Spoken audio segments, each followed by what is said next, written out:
My outdoor workshop had always been the one place where I could breathe, think, and build without interruption. A quiet woodworking setup under the bright mid-morning sun behind my house, where the smell of fresh-cut lumber mixed with the satisfaction of shaping something real with my hands. And on the particular Saturday this whole mess began. I was in my red and black checkered flannel shirt sanding down a reclaimed cedar plank for a neighbor's custom table when I heard the unmistakable sound of angry footsteps crushing gravel rhythmically down the side of my house. I didn't even need to turn around to know who it was, because only one man stomped with that much theatrical outrage. Mark, the Homeowner Association president, trailed as usual by two clipboard-carrying volunteers who looked like they regretted their life choices. You. He shouted before he even came into full view. You are operating an unauthorized industrial facility. I turned off the sander, removed my ear protection and sighed. It's a workshop, Mark. It is a site of massive noise violations and material storage offenses, he declared proudly like he'd rehearsed the line in a mirror. The volunteers nodded weakly behind him, clearly not wanting to be there. There is no noise violation, I said. It's daytime and I'm under the decibel limit.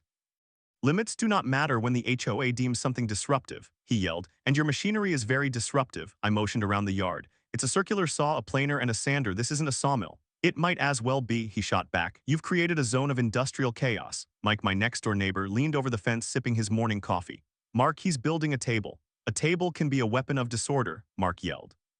Mike snorted coffee back into his mug. What does that even mean? I asked. Mark shook a rolled-up paper at me. The HOA bylaws clearly state that outdoor construction facilities are prohibited without prior review. They also say portable sports nets must be stored by dusk, I replied. But you didn't have a problem with Brian's hockey setup in the cul-de-sac.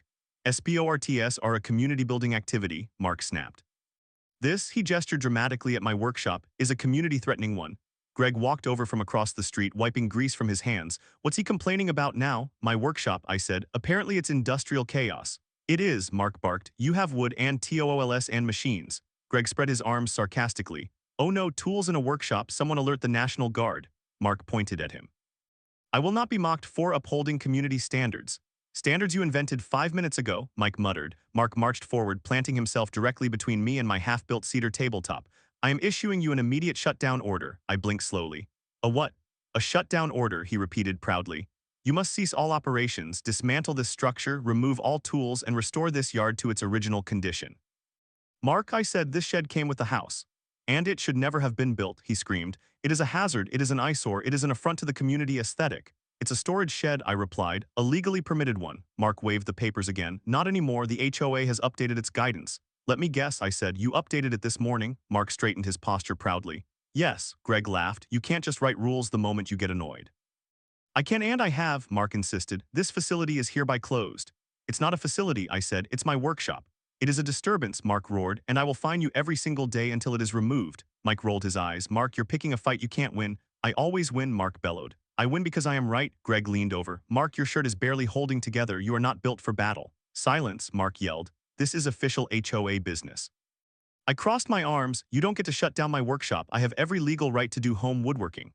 Not without union approval, Mark snapped. The yard went silent. Greg raised an eyebrow. Union approval, Mark nodded gravely. Yes, any outdoor construction-related activity must have proof of compliance with workforce standards. I stared. Mark, workshops don't need union clearance. The HOA requires it, he insisted. Show me where, I said. In the bylaw revision I am completing, I sighed deeply. So nothing exists, you're making it up. The spirit of the rule exists, he protested, and you are violating it. Mark, I said slowly, you do not speak for unions. I speak for order, he corrected. Unions speak for labor, Greg said, and buddy, they're not on your side, Mark puffed up. The union would support me. No, Mike said, they wouldn't. But Mark smiled smugly. Well, since you believe you have so much authority, perhaps I will call them. Greg nearly doubled over laughing. You're going to call the union? Yes, Mark shouted triumphantly. And they will confirm your workshop is illegal, I shrugged. Go ahead. I will, he declared. And when they agree with me, you will owe the HOA back fines for every day you have operated this unsanctioned facility. Mike whispered to me, he has absolutely no idea what's coming. No, I whispered back, he does not. Because the truth was, my workshop wasn't just permitted. I was a 15-year senior finish carpenter with full membership in the largest trade union in the state. And if Mark wanted to pick a fight with my workshop, he was about to pick a fight with the entire union behind it. The moment Mark stormed off to call the union, the entire neighborhood practically vibrated with anticipation, because everyone knew he wasn't just unprepared. He had absolutely no clue what a union actually did. And while I returned to sanding my cedar plank under the bright afternoon sun, I couldn't help but imagine the poor office worker who'd soon answer his call and try to survive the oncoming hurricane of nonsense. Enough, not 5 minutes later, Mark marched back with renewed fury, waving his phone above his head like he discovered a legal loophole that would rewrite history. The union will be sending someone, he bellowed. Mike leaned back against the fence. No, they won't. Yes, they will, Mark insisted. I spoke to a man who took my complaint very seriously. You called their receptionist, Greg said. He was an authority figure, Mark snapped. He said he would look into it. I fought a smile. That phrase was universal code for go away, but Mark took it as a promise. The union will be arriving any moment to shut down this illegal outdoor construction zone, he shouted triumphantly. I set down my sander. Fine, let them come. Oh, THEY will, Mark yelled, and they will confirm that you are an unauthorized workforce hazard. Hazard, Mike echoed. He's building a table. Mark ignored him and marched around my yard taking photos from every angle like paparazzi stalking a celebrity. Documenting evidence, he announced. This workshop is unsafe and unsanctioned. Everything here is OSHA compliant, I said calmly. You are not OSHA, Mark countered. Nor are you, I replied. Mark jutted his chin. The HOA has its own safety standards. Name one, Greg challenged. Mark froze, blinked. Well, the standard is, don't do things that look dangerous. Mike choked on laughter. Expert-level regulation right there. Mark turned sharply toward him. This is not funny. This workshop is a threat to OUR community. Threat how? I asked. Sawdust? Exactly, Mark yelled triumphantly. Sawdust can travel through the air and infect other yards. Greg just stared at him. You think sawdust is a disease? Yes, Mark cried. A disease of disorder. You need help, Mike muttered. Mark ignored all of us and began pacing with manic determination. Once the union arrives, they will shut THIS down. They will see you have machines and blades and wood and, he gestured at my neatly organized tool wall. And things, tools, I said. They're called tools. Tools of chaos, Mark thundered. No homeowner needs this many, I gestured at the cedar plank on the sawhorses. I build furniture. Furniture leads to expansion, Mark declared. Expansion leads to commercial activity. Commercial activity leads to community degradation. Mark, I said, you sound like you're giving a TED talk written by a malfunctioning robot. I sound like the voice of reason, he corrected. I will defend this community against unsanctioned craftsmanship. The irony was almost too perfect, because if there was one group who definitely didn't consider craftsmanship a crime, it was the union he claimed to have summoned. And then, just as Mark opened his mouth for another tirade, a roar echoed from around the corner. A deep, rumbling engine, several engines, followed by the sound of heavy boots on pavement. Greg squinted toward the street. What is that? Mike leaned forward. No way, and then the unbelievable happened. Turning into our subdivision came a convoy of trucks, not police trucks, not municipal trucks, but work trucks, big ones, with union logos. With steel-toed boots hanging off the tailgates, with men leaning out the windows wearing hard hats and reflective vests. Mark gasped. The union, they're here, he puffed up like a balloon. At last, MY authority is recognized. I wiped my hands on my flannel and walked to the driveway, trying not to smile too wide, because I recognized the lead truck. It was my union local, my crew, my brothers, my friends, the very people Mark thought would shut me down. The trucks pulled up and parked in a powerful line like a construction-themed cavalry. Out stepped Daniels, a broad-shouldered man in reflective gear, beard thick enough to stop a hammer. Hayes, he called. You working today? Trying to, I said. Hooray, Mark shouted, stepping between us. Union representative, I have filed a complaint. You must shut down this unsafe, illegal operation. Daniels stared at him. Who the hell are you? I am the HOA president, Mark said dramatically. And you are here to enforce the union's will. Daniels turned to me. Is this guy for real? Very real, I said, very loud. Mark shoved a stack of photos toward him. You must close this workshop immediately. The community is in danger. Daniels flipped through the photos, looked at the shed, looked at my tools, looked at the cedar plank, looked at Mark. Then he looked back at the convoy and shouted, BOIS, HOA man thinks he runs the union. Every union worker burst out laughing so hard one had to lean against a truck to stay upright. Mark sputtered, this is no laughing matter. I called you here to stop HIM. Daniels crossed his arms. We're here because Hayes is one of ours. Mark's face drained of color. Oh, one of yours? 15 years, Daniels said. Good standing, certified, licensed, cleared for every tool you see here. Mark staggered. But BUT, you're supposed to shut HIMDOWN. Daniels stepped forward until he towered over Mark. You tell me to shut down his workshop? Mark trembled. Why yes, Daniels leaned down. That's not how this works. And behind him, 30 union men nodded slowly. In perfect, intimidating silence, Mark looked like someone had just unplugged his entire sense of power. Daniels' voice boomed across the yard. You want a shutdown? You're the one getting shut down. Mark's jaw dropped open like a broken hinge as Daniels reached into the truck for a clipboard. And the neighbors leaned in with electric anticipation because everyone knew something big was about to happen. And nobody suspected the union was only getting started. What happened next was the kind of scene you'd expect in a movie where the underdog finally gets back up from the most unexpected place. Because as Daniel stood towering over Mark with that clipboard in hand, The entire neighborhood watched in stunned silence under the bright, unforgiving afternoon sun, waiting to see whether Mark would double down on his imaginary authority or crumble under the weight of an actual organization that understood the meaning of rules, safety, and labor. But of course, because he was Mark, he chose the absolute worst possible option. "You cannot shut me down," he shrieked, snatching at the clipboard like it was a sacred text he had the right to rewrite. Daniels pulled it back effortlessly, raising an eyebrow as the other union men laughed. "Mark," Daniels said in a calm but dangerous tone, "you don't tell a union what to do, ever." "But I am the HOA president," Mark shouted. "That title carries great power." Mike, still leaning on the fence, muttered, "Bro thinks he's the governor of landscaping." Greg added, "More like emperor of clipboard nation." Mark whirled on them. "Silence, peasants, this is between me and the union." Daniels blinked. "Peasants?" "Yes," Mark insisted. "You are all peasants compared to my authority." Daniels tilted his head. "Hey, is this guy serious?" "Very," I said, "every day." Mark pointed at me dramatically. "This man is operating illegal machinery without community authorization. This workshop is a menace." Daniels let out a deep laugh. "Hayes is licensed, trained, certified. He's earned the right to work." "But he is not authorized," Mark screamed. "Not by the HOA," Daniels stepped forward. "You don't get to authorize labor, we do." The union workers behind him all nodded at once, sharp, silent, and intimidating. Mark faltered. You do not control what happens in THIS community," Daniels shrugged. "We don't want to, but when you drag us into nonsense, we're gonna finish it." Greg cupped his hands. "Tell him again," Mark stomped his foot. "No, you will listen to me. I have written the rules and he has broken them." Daniels smirked. "Show me the rulebook." Mark froze. "WL, I have not yet physically created the book, but the spirit of the book, Mike repeated. "Mark, you can't cite the Bible of hydration and sawdust if it doesn't exist." Mark puffed up his chest. "The HOAS authority does not require physical documentation." Daniels raised an eyebrow. "Actually, yeah, it does." He snapped his fingers and one of the union men, Reynolds, a giant of a guy, stepped forward with a portable laser measurer. "What are you doing?" Mark demanded. "Assessing the workspace," Reynolds said flatly. "For what?" "To determine how many violations you've committed."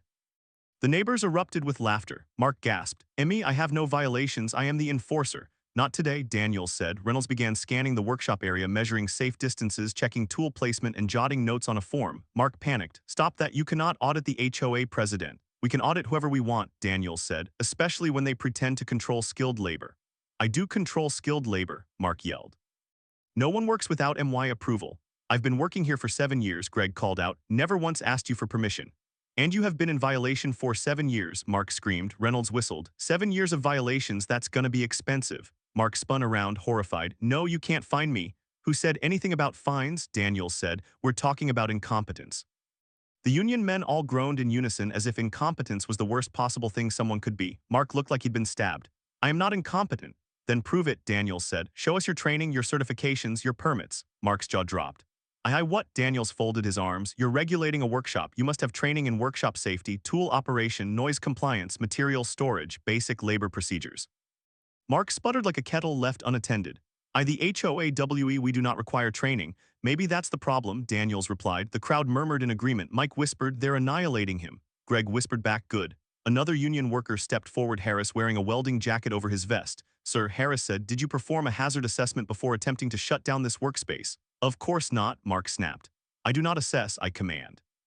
"Wrong answer," Harris said. He turned to Daniels. "Mark Rudd is in violation of Section 12 of the Standard Safety Response Code." "What safety response code?" Mark screamed. "The one you're trying to enforce without knowing IT," Harris shouted back. The crowd howled. Daniels made a quick note on the clipboard. "Final ruling," he said aloud. "Union assessment, homeowner is compliant, HOA president is a hazard." "A hazard?" Mark shrieked. "I am not a hazard, I am the defender of order." "No," Daniels said, "you're a walking OSHA violation." One of the union guys muttered, "If he walked onto a job site talking like that, he'd be escorted out in 12 seconds. 10, Reynolds corrected. Mark was shaking now, not with anger, but with fear of losing the control he'd imagined he had. Daniels tapped his clipboard. "We'll be filing a report with your HOA board, a serious one." Mark swallowed hard. Our report?" "Yep," Daniels said, "and trust me. Your board's not gonna like what we found today." Mark began backing away. No, you can't. The HOA is above union review," Daniels laughed. "Buddy, nothing is above union review," Mike shouted. "Not even God," Greg nodded. "Especially not Mark." The union men lined up, crossing their arms, staring Mark down with the collective judgment of 50 years of carpentry, welding, electrical, plumbing, and industrial experience. And under that sun, in that yard, Mark realized something he'd never considered. He picked a fight with the one group on Earth who could outregulate him, and they were only halfway done with him. If Part 3 was the moment Mark realized he'd picked the wrong fight, Part 4 was the moment the universe confirmed it loudly, because Daniels wasn't finished, not even close. as he turned to the Union convoy and nodded, prompting the men to fan out around my workshop like they were conducting a full-scale site inspection. Clipboards snapping open, laser measurers blinking, levels placed against posts. And the afternoon sunlight reflecting off hard hats in a way that made the whole thing feel like a high-budget documentary about the downfall of an HOA tyrant. Mark frantically darted from one inspector to another, shouting protests that grew more desperate with every passing second. "Stop, you cannot inspect me, I am the one who inspects." Reynolds brushed past him, checking the spacing on my sawhorses. "Clear, safe, proper height," he said loudly, making sure the neighbors heard. Mark threw up his hands. No, IT is not proper, IT is," he glanced around wildly. "It is an architectural menace." Harris stepped over to my tool rack, running a gloved finger along the mounted drill drivers. "Organized, accessible, dust-free, compliance level, excellent." "Excellent," Mark squealed as the neighbors chuckled. "No, this man is violating something." Daniels folded his arms. "What's he violating, Mark?" Mark froze like a computer buffering. "He is violating the spirit of peaceful community living." Greg called out, "So are you, buddy." Mike added, "Yeah, by existing." Mark spun on them. "Silence or you will also be audited." Daniels growled, "You don't audit civilians." "I do," Mark screamed back. "I audit anyone who threatens my community." "Your community?" Daniels repeated with a smirk. "You sure it's yours?" the neighbors murmured, and Mark swallowed hard. Harris tapped his pen. "Sir, please step aside so we can finish our assessment." "No," Mark yelled. "You have no right to assess me. I am the HOA president." "We heard," Reynolds said. "You've said it like 50 times." 50 times is not enough when people ignore it," Mark bellowed. Daniels finally had enough. "Let me explain something," he said, stepping closer until he towered over him again. "The union didn't come here to shut down Hayes," Mark puffed up. "Yes, you did." "I called you here to—" "No," Daniels interrupted. "You did call us. You annoyed the receptionist so much that he forwarded your complaint to any union member connected to Hayes. That's me." You came because of HIM?" Mark shouted, pointing at me like I was a supervillain caught monologuing. "Correct," Daniels said. "We came to support him." Mark took several frantic steps back. "No, that's impossible. I summoned you." "We're not Pokemon," Harris muttered. "You don't summon us." Mark ignored him, voice rising another octave. "I demand that you enforce HOA protocols." "We enforce actual labor protocols," Daniels said, "not the scribbles of a neighborhood dictator." "Dictator?" Mark gasped. "I am a servant of order." "Nah," Mike called out. "You're more like a mall cop with a clipboard." The union men roared with laughter, and Mark's face went rigid with devastation. He sputtered, This is outrageous. I will not be slandered. I am the only thing preventing this community from falling into chaos." Reynolds looked around at the peaceful suburb, the sun shining, kids playing down the block, birds chirping. "Chaos?" he said. "Where?" Mark pointed at my workshop like it was a bomb. "There, that is chaos." Daniels turned slowly, dramatically, scanning the neat stacks of lumber, the safely coiled extension cords, the properly stored blades. "Looks like craftsmanship to me." Harris nodded. "Beautiful craftsmanship." "Exceptional craftsmanship," Reynolds added, scribbling another pass mark on the form. Mark let out an animalistic screech.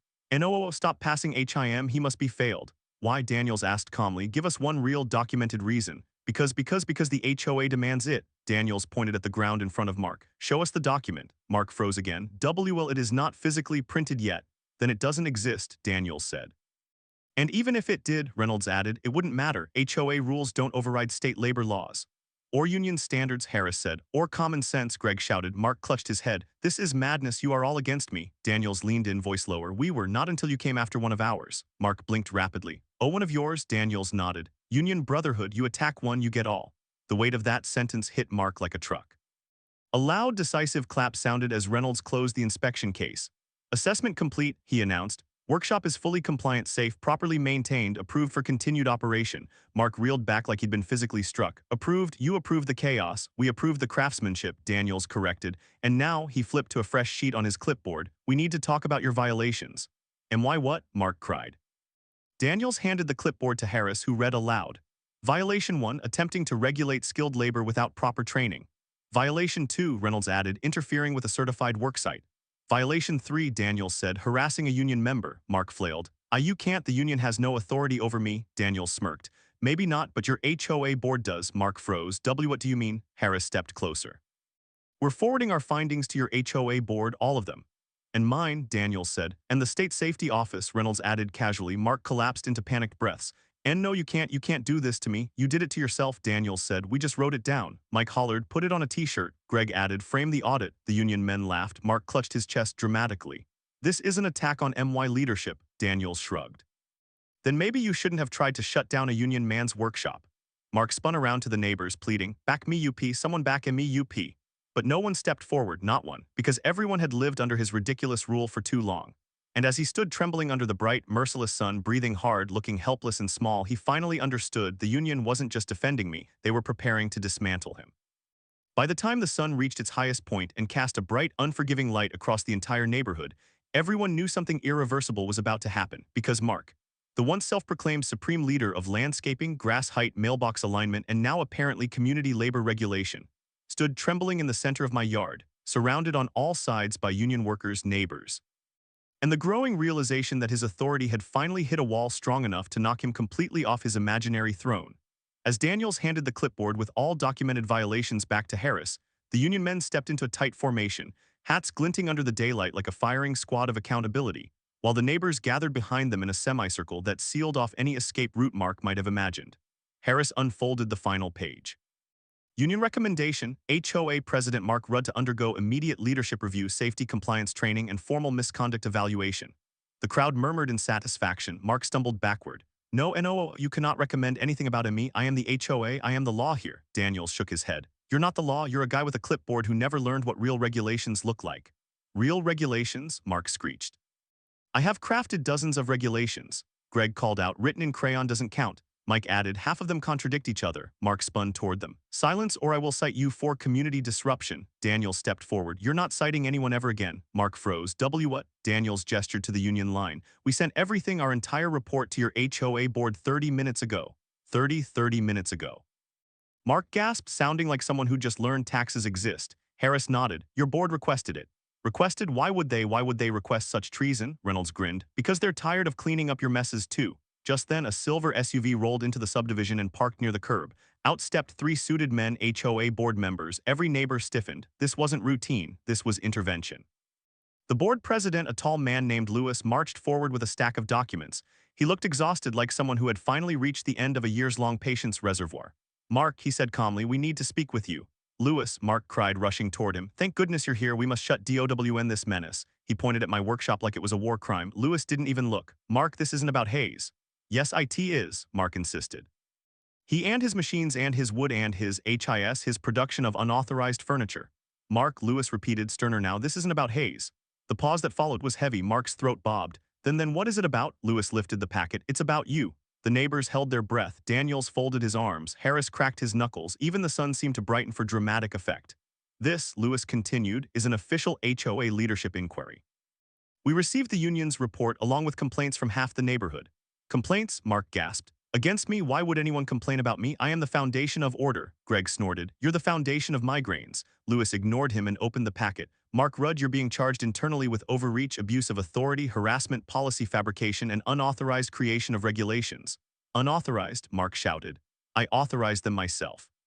Exactly, Lewis said. That's the problem. But the community needs me, Mark pleaded. I have guided them for years. Into chaos, Mike muttered. Lewis sighed deeply. Mark, we voted. Silence dropped like a hammer. Mark blinked. We voted about what? About removing you from office, Lewis said. Mark froze completely. His mouth opened, but no sound came out. Effective immediately, Lewis continued, you are no longer HOA president. Gasps erupted around him. Even the union workers exchanged impressed nods. No, Mark finally screamed, voice cracking. No, you can't remove me. I built this association. I created the rules. I am the HOA. Lewis shook his head. The HOA belongs to the community, not you. But I am the community, Mark wailed. Mike whispered, somebody put that on a tombstone. Mark grabbed Lewis by the sleeve. Please, you need me, you need my order. Without me there will be anarchy. Lewis pulled his arm away. There will be peace. And Mark shrieked, collapsing to his knees dramatically like someone performing Shakespeare in a parking lot. You cannot do this, and my life and my purpose and my authority. Daniels stepped in. Your authority was imaginary, pal. Mark slapped the ground. I am the only one who understands the rules. You're the only one who makes them up, Greg shot. Harris crossed his arms. And we're done letting you. Lewis took the final signed page from the packet and held it out. Mark, you are officially relieved of all HOA duties, powers, and responsibilities. Mark snatched the paper, but when he saw the signatures, he crumpled. Everyone signed this, every board member, Lewis nodded, every single one. Mark looked around, eyes wild, pleading for anyone, any neighbor to defend him. Please, someone must object, someone must stand with me. But not a single hand rose, not a single head nodded. No one stepped forward, not even his volunteers. After years of terror, everyone was done. The bright daylight cast a sharp shadow across Mark as the truth finally crushed him. The community he'd tried to dominate had united, just not behind him. Lewis turned to me. Mr. Hayes, your workshop is authorized permanently. Daniels slapped me on the back. Told you we had your 6. Mark shook violently. This is not over, you will all regret. Mark, Lewis interrupted softly, go home. And for the first time since I'd lived in that neighborhood, Mark did exactly as he was told. He backed away slowly, defeated, powerless, irrelevant. When he reached the sidewalk, he turned, stumbled, and walked off into the bright afternoon sun, a toppled tyrant without a kingdom. Daniels grinned. Well, who's hungry? Greg cheered. Workshop barbecue, Mike shouted. Union approved. And as the neighborhood erupted into laughter and the union men slapped my shoulder and admired the cedar tabletop, I realized something simple and perfect. The HOA tried to shut down my workshop, but the union shut down the HOA instead.